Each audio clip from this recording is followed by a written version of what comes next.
Hello, everyone, and welcome to the Talent Gap Fireside Chat, where we talk about causes of and solutions to the talent gap.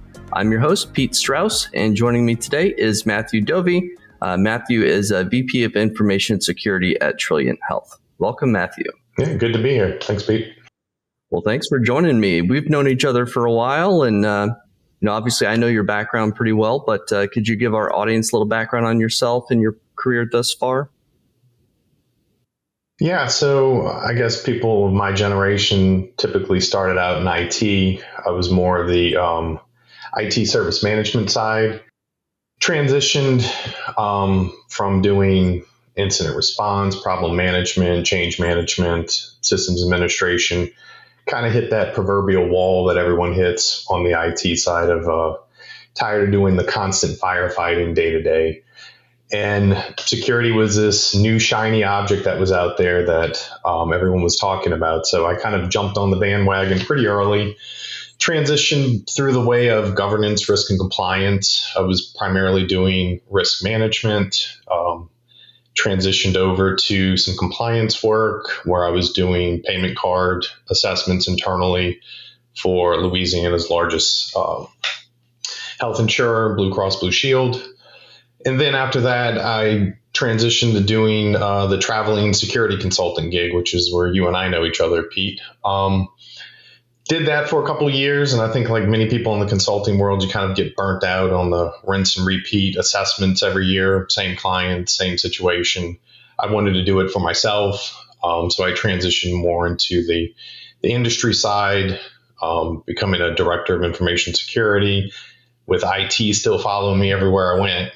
It seems having that background in IT, you end up inheriting IT. So I've been at a couple of organizations where I was not only running IT, but also standing up a InfoSec program. So I've been at Trilliant for a couple of months now. Like you said, I'm their VP. So I'm over there as a single person security department, which is pretty common of what I've been through in a lot of the small to mid-sized businesses where there's not a lot of security budget, and they try to do it on a skeleton staff. But I have a lot of really talented people around me, and it's been a good experience so far. Very cool. So yeah, I think that, like you said, that is very common, especially in a down economy like we have right now.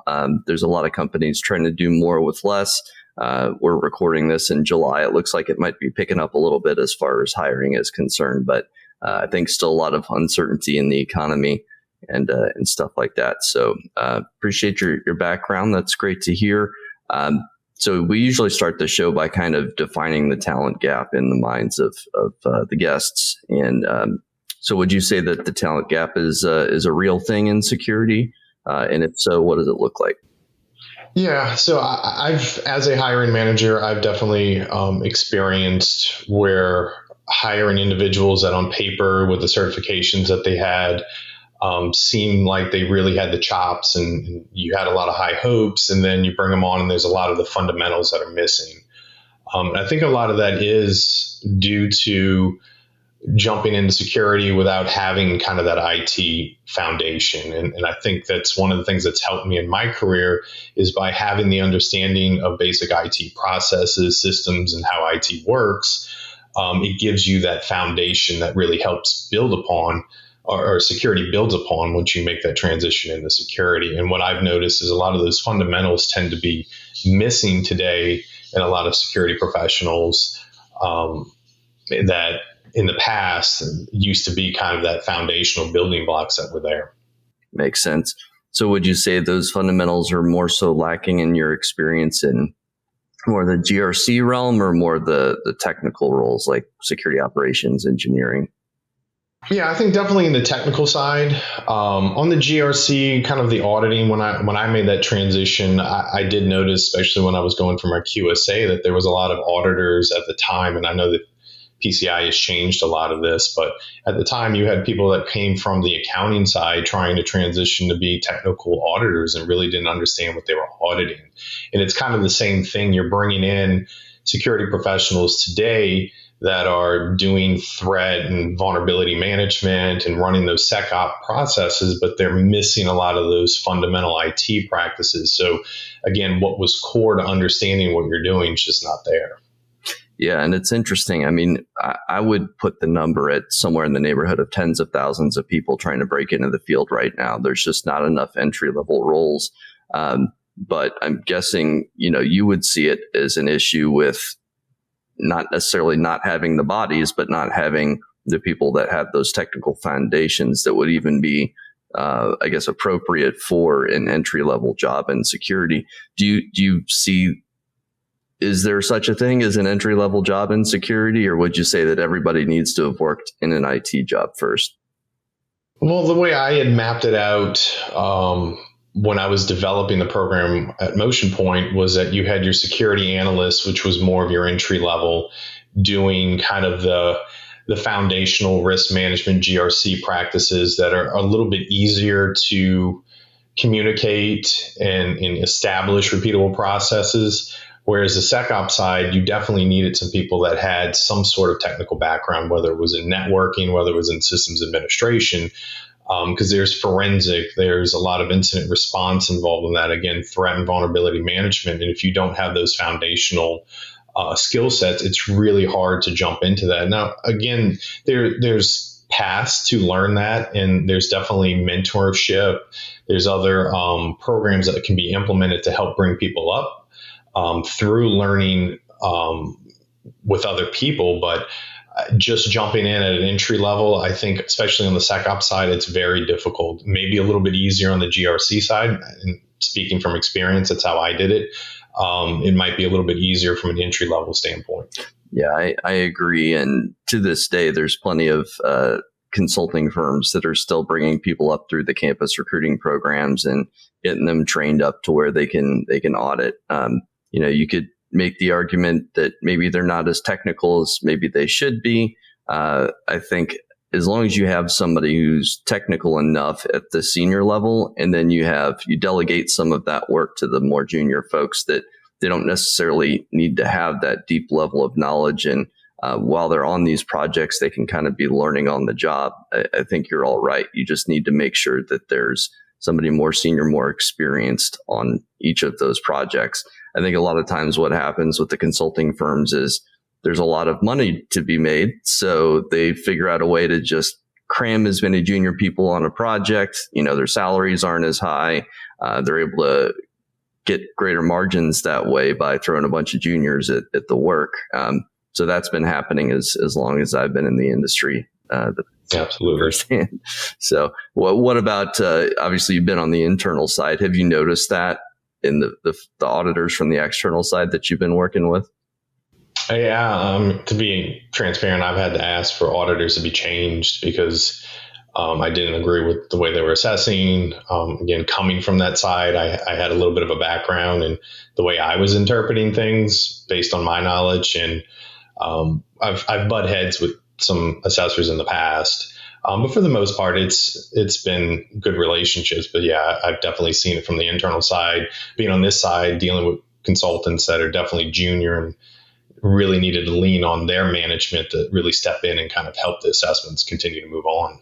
Yeah, my experience in the consulting world, there's kind of always been a shortage of senior consultants, individual contributors, but that have a deeper level of knowledge. There's plenty of people at the staff or consultant level, associate level, depending on, if it's a big four or not. And then everybody wants to hire the seniors. All the seniors want to be managers. So there's just that gap right there in the middle. And I would say that is also kind of where I see any talent gap in the DFIR realm. It's all senior consultants that everybody wants to hire. So in my mind, that's how I kind of define the talent gap. But I think it depends a lot on the sub-discipline of security too. So like offensive security, another good example of, we just need more senior pen testers, but maybe there's not enough junior level pen tester roles to create a pipeline to, build those future seniors. Do you have any thoughts on, I always harp on the fact that I think there's not enough entry level jobs, or there's not as many pathways as there should be to create more of these senior and talented folks in security. Do you have any thoughts on like how we can build more of these pipelines, like on an individual company level, or do you think that maybe it's the government that needs to step in? Like, how do you see us being able to solve that issue?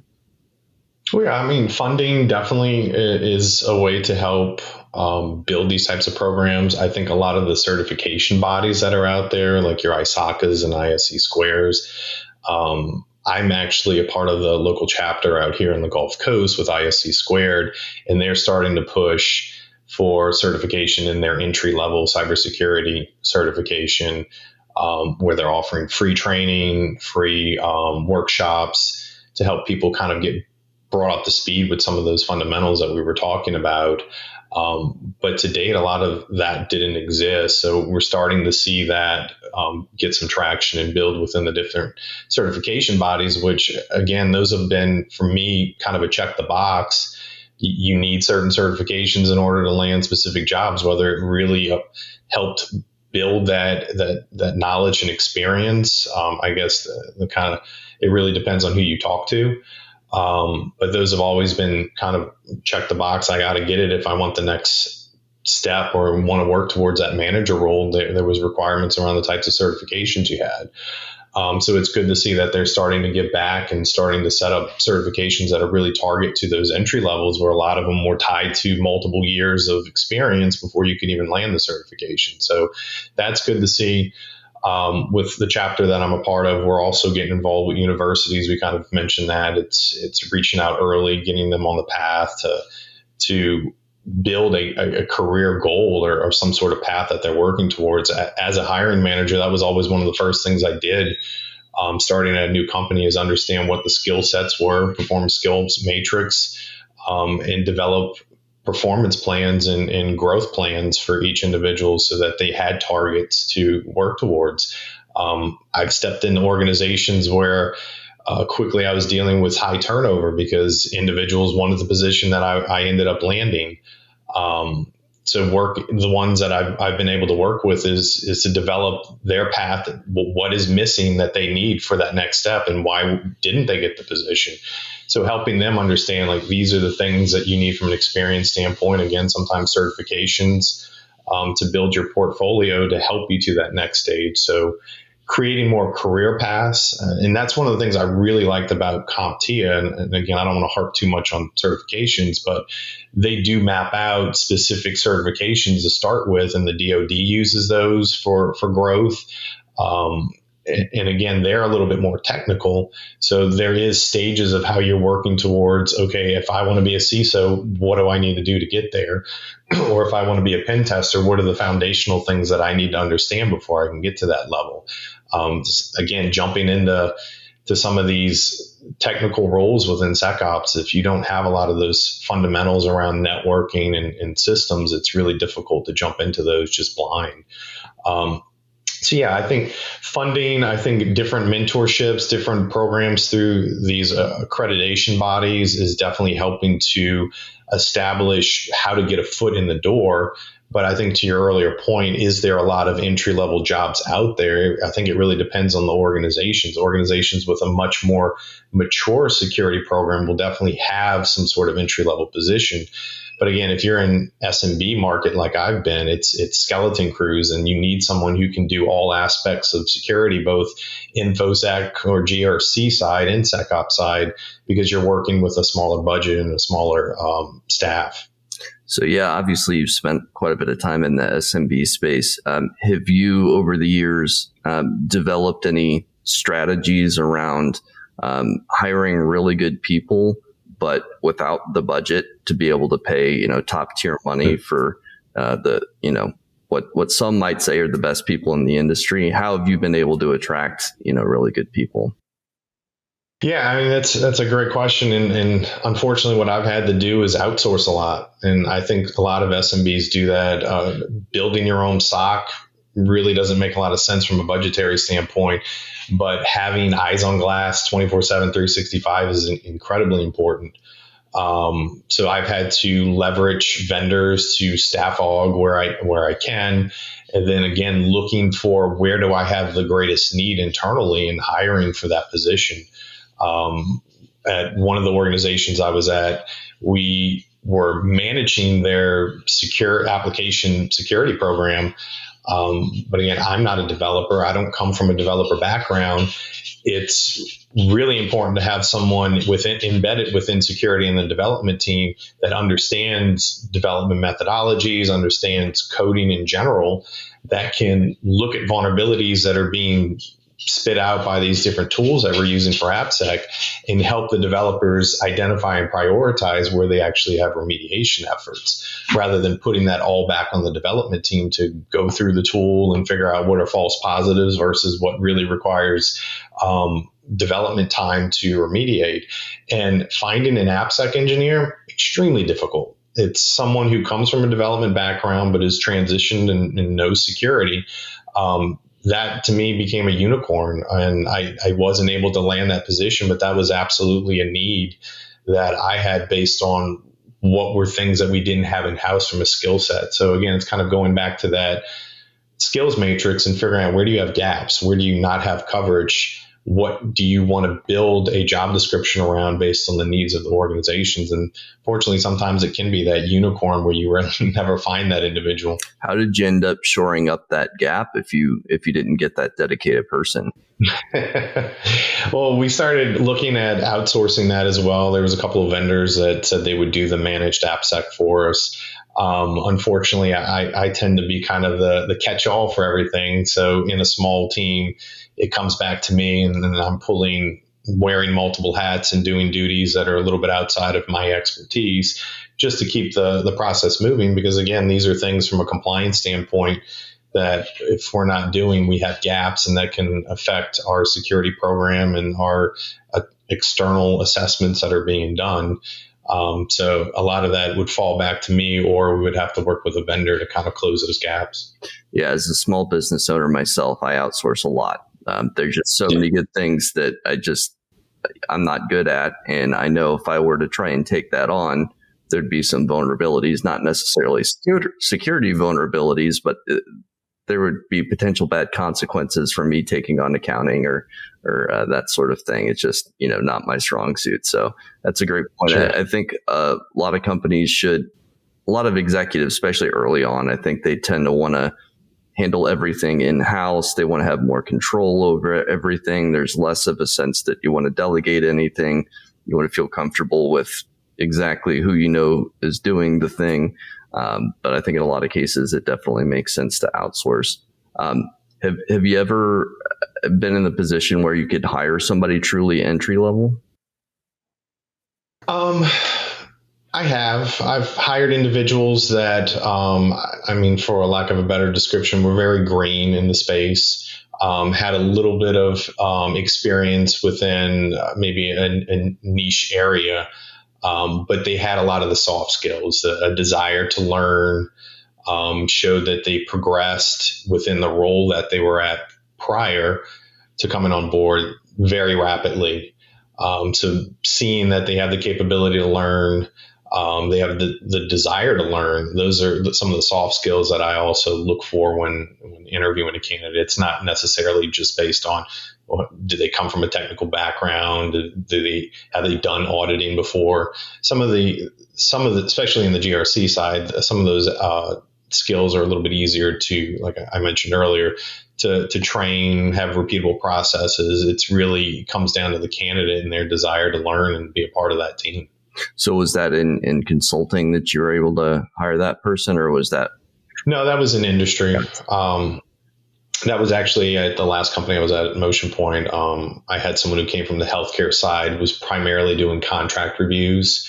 And I brought him on to really take over our GRC functions, doing our internal audits, doing continue to do contract reviews for new vendors and customers, reviewing DPAs, kind of more of the privacy and GRC space.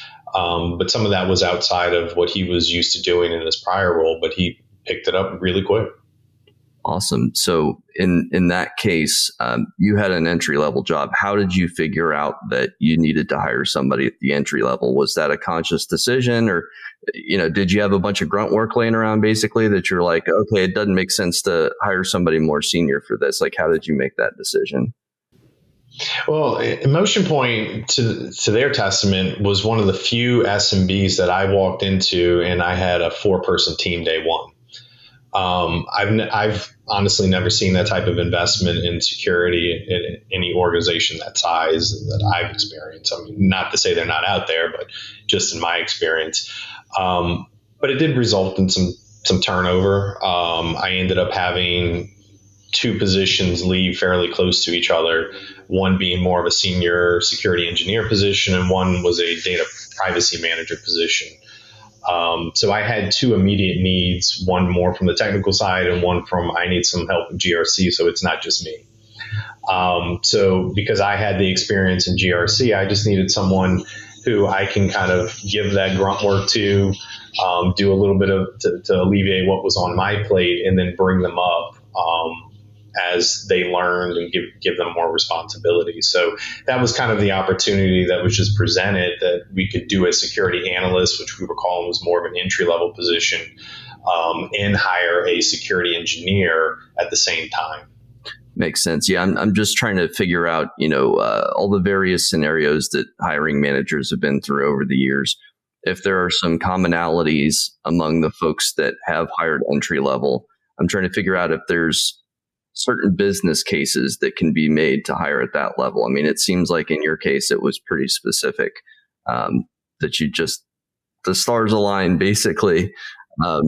But, like I said before, I think really what the industry is lacking is entry level jobs, because there's no shortage of people, I would argue, that are technical enough. They do have home labs. They do have their security plus.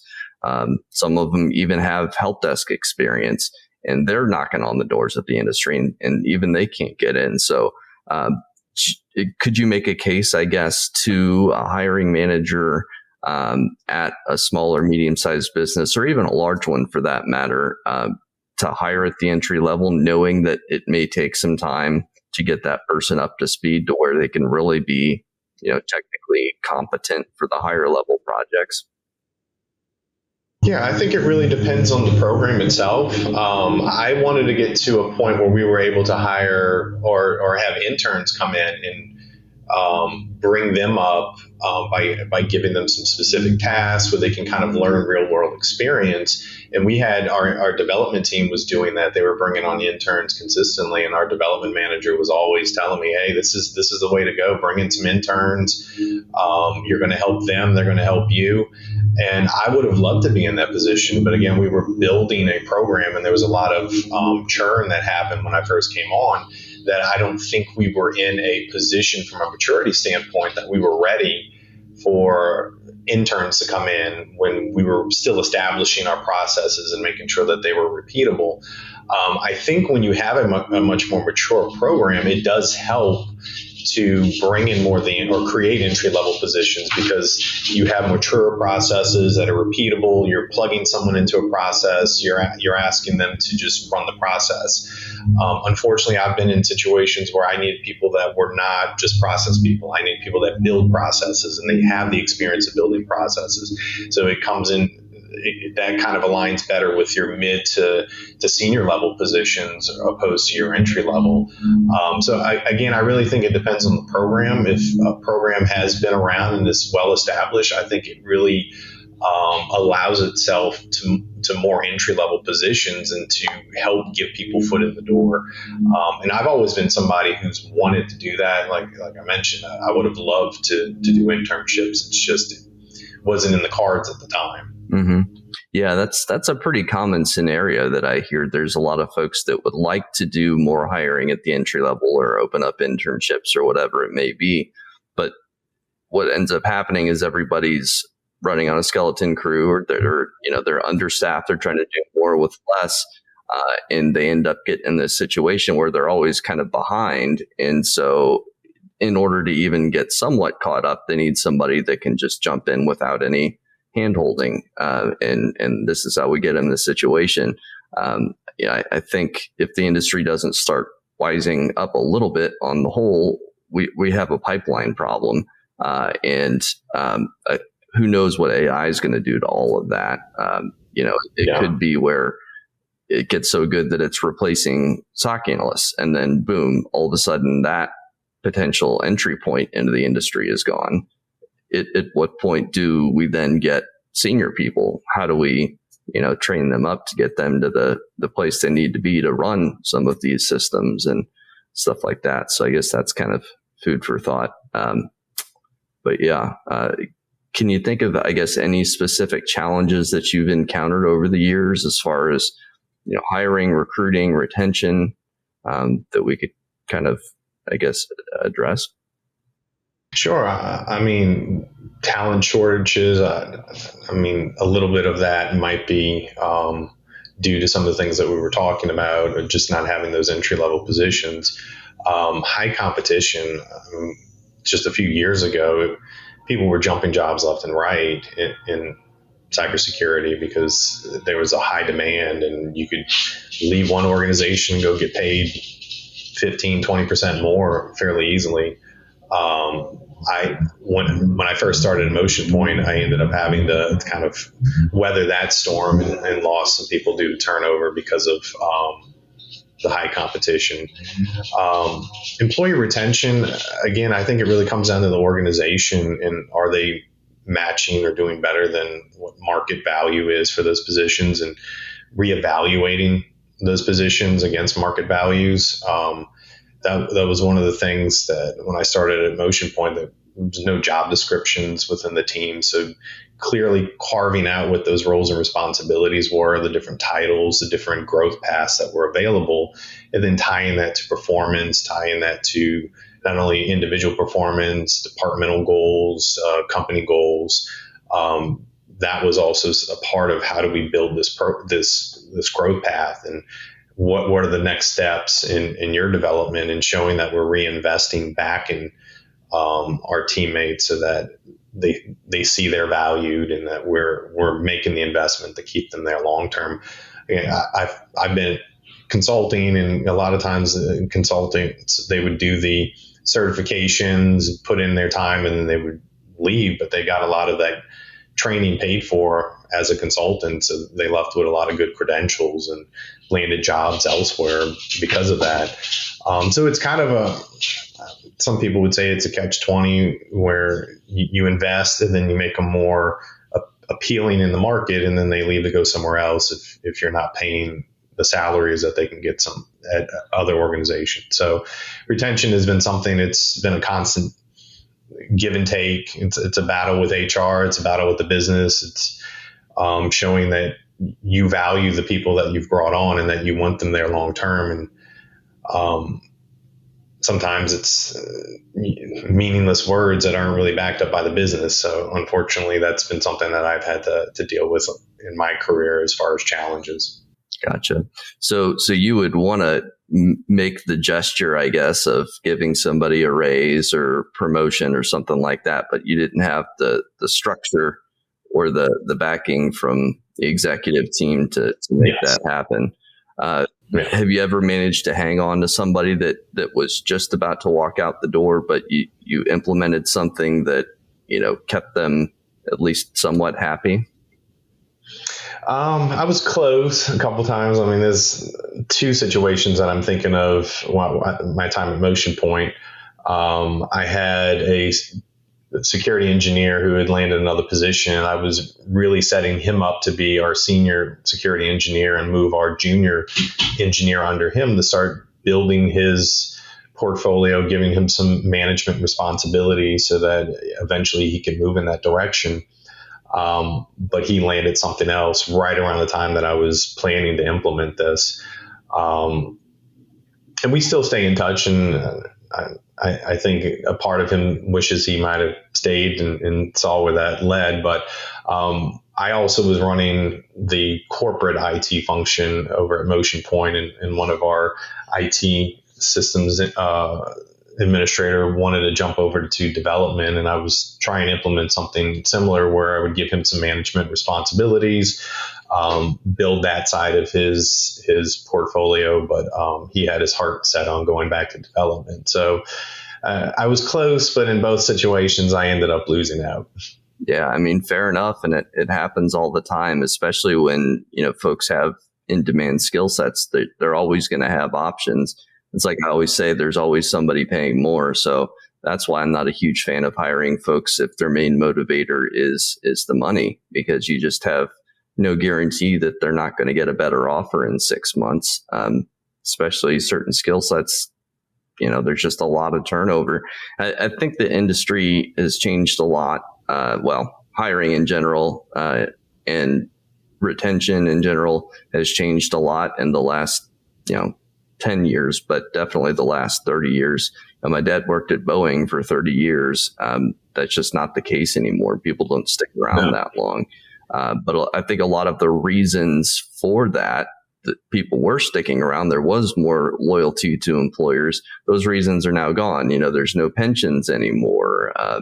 And everybody knows that if they jump jobs, they're going to get a 15-20% raise minimum every time they do. Whereas if they stick around, they're lucky to get a 5% raise every year. So I've always been a huge advocate of retention. I think it saves you a lot of money in the long run. You don't always have to pay people more to hang on to them. I think having both a formal and an informal way to touch base with employees is super important. If they are unhappy, you need to be able to really catch that early. And if there's anything you can do, a lot of times it's, flexibility. It's, my kid's sick. I need to be able to just change my hours up a little bit or work from home or, little things like that don't necessarily cost the company or the team any money. But they're a really easy way to make people feel valued. I'm kind of interested to see where we're going right now. So a lot of the big tech companies are pushing for in office again, and a lot of companies are starting to follow suit. We're seeing a decrease in the amount of 100% remote. I know right after COVID, when Motion Point was kind of pushing to bring people back into the office, I had people on my team that said if they go back to 100% in office, I'm finding another job. I think, like you mentioned, the flexibility was super important to a lot of people on my team, that they could, if they wanted to go in the office, they could, but they weren't being forced back in. Now that we're starting to see more of a trend of back in office, is that going to start impacting retention? Because again, 100% remote, you were able to hire anywhere, and that we started getting some really good talent that I think, especially in South Florida, if they hadn't done that, they weren't going to find that level of talent. So it's interesting to see the trend and where it's going, and what fallout could happen from this. Yeah, I absolutely think that turnover is going to increase. There's no question about it. And I've certainly seen on LinkedIn, at least anecdotally, it's hard to get a sense of the overall market, but yeah, there's definitely a push to bring people back into the office, and nobody wants it. On average. I actually did a poll on LinkedIn not long ago and asked people how they preferred to work. I think it was hundreds of responses at least. 75% of people said fully remote. I think it was like 22 or so said hybrid, and then the remaining 3% or so said in office. So those are pretty stark numbers. And I think from what I understand, some people may enjoy coming into the office on occasion. They just don't want to be mandated to. I think that's the big thing, is the mandate. Some people do enjoy that interaction, but they like it's the flexibility part that really matters. I think a lot of smaller companies have more power in that regard, and that they don't have a lot of red tape or corporate decisions that can't be changed. There's less tendency to buy large office spaces with smaller companies. I've always been a huge advocate for people, especially early on in their career, to go work for smaller companies. Reason being, I think they get exposed to more different things. They get to, wear many different hats. And if you're in consulting, even better, because you get to work with a variety of clients, and you just, you learn so much so quickly. What are your thoughts on kind of going to work for a large company versus a smaller company? Yeah, for me personally, I'm not a guy you plug into a process and say, here, go run something that's been well established. If that's more your personality, that you're just there to punch the clock and run a process, well, then working for a larger organization is probably for you. If you want to influence change, if you want to build things, if, like you said, wear multiple hats, working for small businesses is absolutely where it's at. And that's why I've continued to stay in this space, because I want to be able to influence the direction of the business. Some of the changes that I help influence directly impacts the overall direction of the company, like what certifications that they're working towards to show that they have security best practices and they're doing their due diligence. Those I get to make decisions on those. And larger organizations, all that's established, and you're just doing your annual audits and running your processes and doing controlled self-assessment. So it really depends on your personality and what kind of suits you. I love change. I've always loved change. In small to mid-sized businesses usually is where that's at. Very cool. Yeah, I think there's definitely a different personality that it takes, or appetite, like you said, for change, to want to work at a small company versus a large company. Have you ever actually had to evaluate in an interview process if somebody's going to be a fit for that changing small company environment? Because there's some people that might be really good for that small company environment, but maybe they've only worked for very large companies. Like, is there a way that you can evaluate if they're going to work out or not?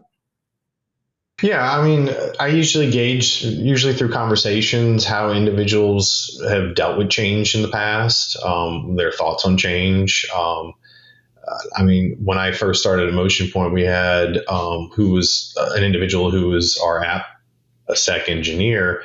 He came from a very large organization and then was working at Motion Point, which was a small business, and a lot of their processes weren't defined. There was a lot that was ownership that was put back on him to develop relationships, to help build processes, to get embedded within the development team. And he seemed to just kind of struggle doing that. And again, it just came down to personality. It wasn't his personality. He was somebody who you could lock in a back room and develop an entire application. And that was kind of more of a skill set, but the interpersonal skills, that wasn't his forte. So yeah, you can usually, through conversations and understanding what people have done in the past and how they've dealt with change, gauge kind of how they would do in a small or fast changing small business environment. Makes sense. Yeah, I could see a situation where it'd be kind of a best practice to think about a problem or a large change that your team had actually encountered in real life, and forward that as a hypothetical to the person that you're interviewing, and see if they would have collapsed under the pressure of that moment, or if they would have welcomed it with open arms.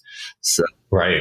Yeah, like I said, I've always enjoyed the smaller companies and running my own business. Some people I don't think are even set out to be employees. I think I'm one of those people. I don't like to take instruction. I prefer to just do things on my own. So, and that's okay too. I think it's super important to identify if somebody's going to be a fit for your organization early on in the interview process, much less before you make that, hiring decision and actually get them on board. Are there any, I guess, like red flags or things that you look for, when you're interviewing to make sure that they're going to fit within your team? Usually I can identify certain things based on conversations with the individual. If they say something that was a little out of character or out of what I would expect a response to be.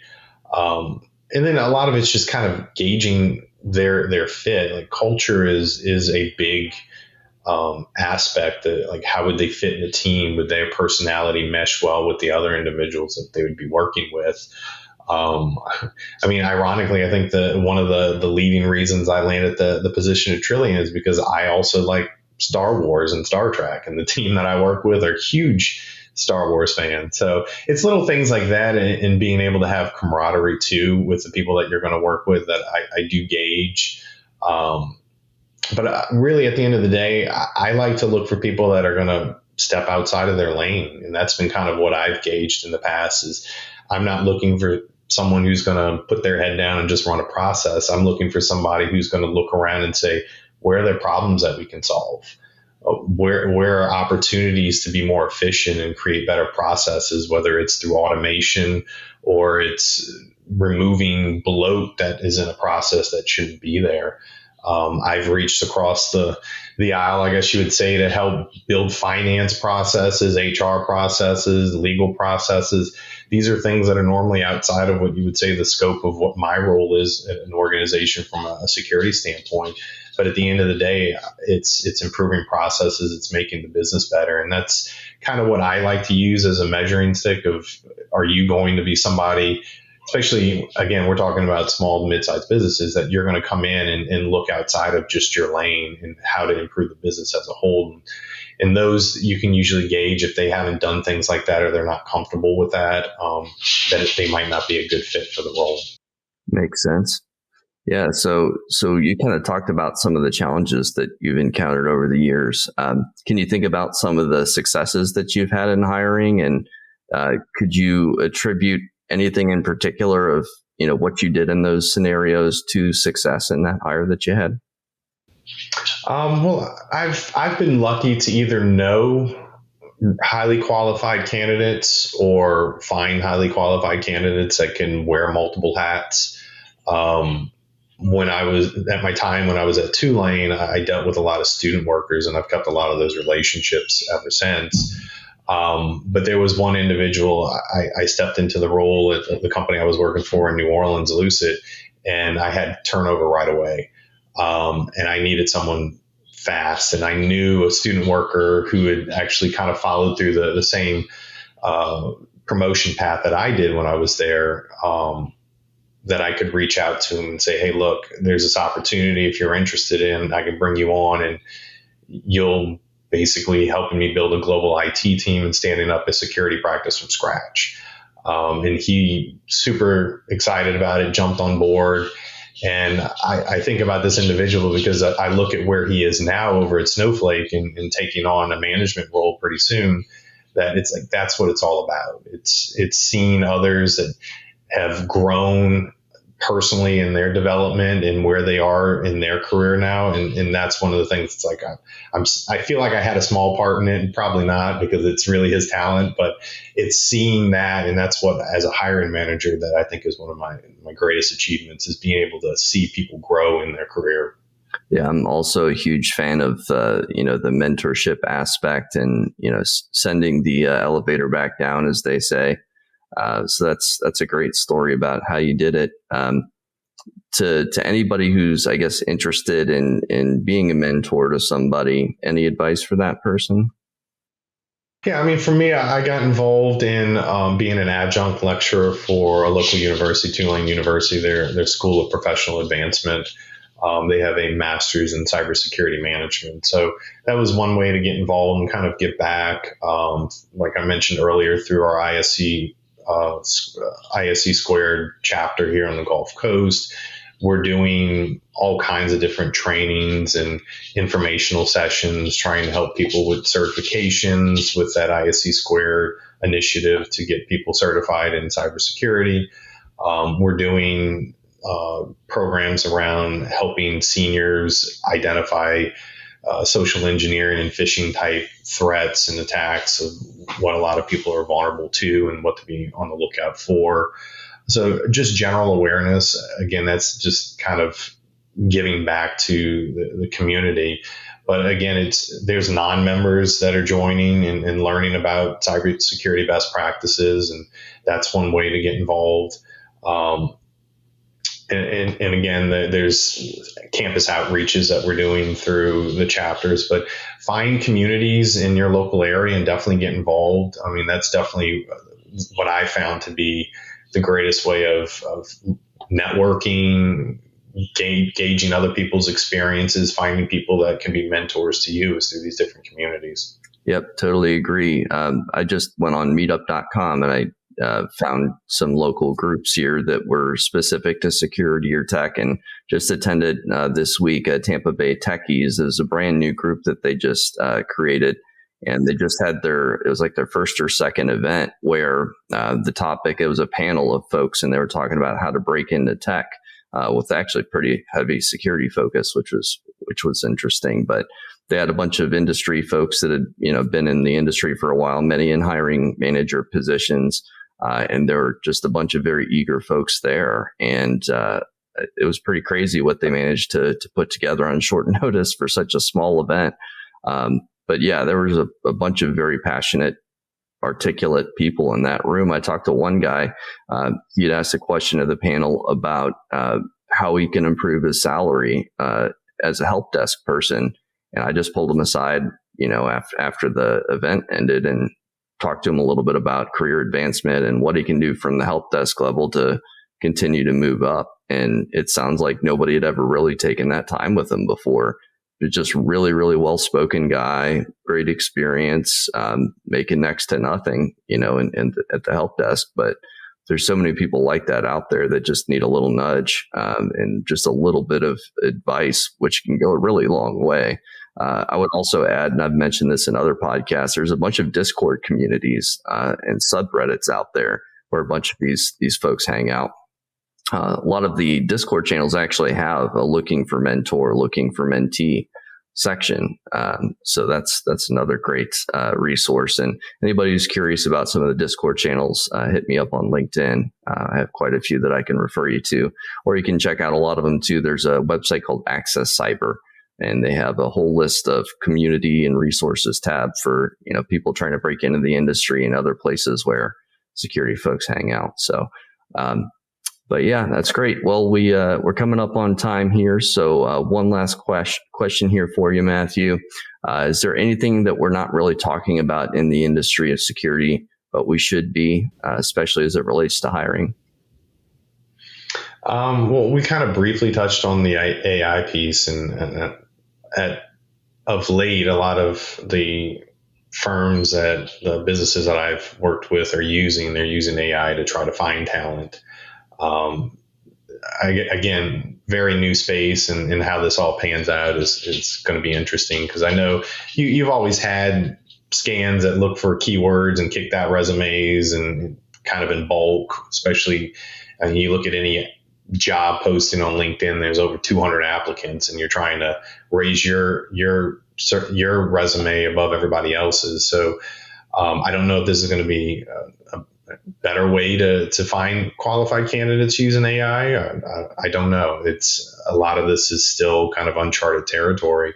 You kind of mentioned earlier about how potentially automation and AI could replace the SOC analyst. And I've been dealing with MDR solutions that I don't know if there's a human in the back end. I feel like a lot of the technology they're using is just definitions that they've programmed into the tooling to generate some sort of threat, and then they look at it from a analytics and generative AI standpoint to figure out, is this an actual threat or a false positive, and generate some boilerplate language.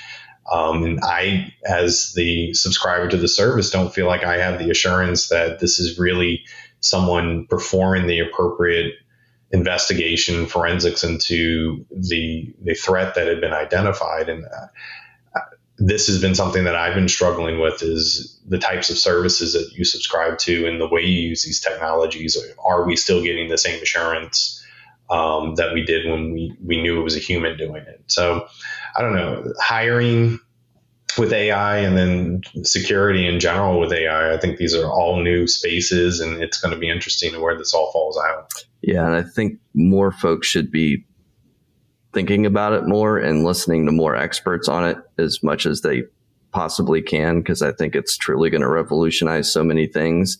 And I think anybody who's not at least familiar with some of the ramifications or some of just the interfaces, working with these platforms, somebody said, like, your job's not going to be taken over by an AI, but a human with an AI might take your job. So, I think we should all be aware of it. On the hiring side, I actually did a poll on this on LinkedIn. Again, another poll. I guess I'm good at those. But asking people if they'd prefer to have human-assisted AI in recruiting, just a pure AI, or just a human. And majority of people were between AI-assisted human and human. So I think there's some things that people like that person-to-person contact. Like, I think doctors is a good example.